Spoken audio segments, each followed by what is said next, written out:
La loi, par exemple, autorise les dépassements d'horaires, ce qui est une aberration d'ailleurs sur le fond. C'est-à-dire qu'on dit, voilà, un soin coûte tant, donc le professionnel de santé va être rémunéré, mais on l'autorise à dépasser le prix. Donc il y a des dépassements d'honoraires autorisés.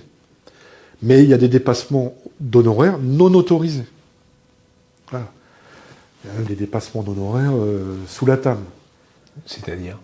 Il y a des gens qui demandent des enveloppes. Hein. Ah oui? Ah oui.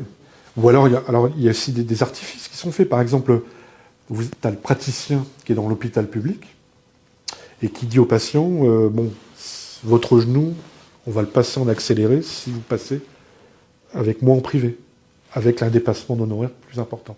Et ça, c'est pas dû à ce problème de numérosclérosus qui fait que, comme il y en a pas assez, on va pas trop leur taper dessus, quoi. Évidemment, il y a une pénurie de professionnels de santé en France. C'est-à-dire qu'on n'a pas mis de moyens dans les facultés. On a, par exemple, en médecine, on le sait, on a vu plusieurs films là-dessus. L'école de médecine, c'est l'école à broyer les étudiants qui sont les bons matheux qui sortaient du lycée ou de prépa. On les broie la première année et on n'en garde que quelques-uns dans les années qui suivent.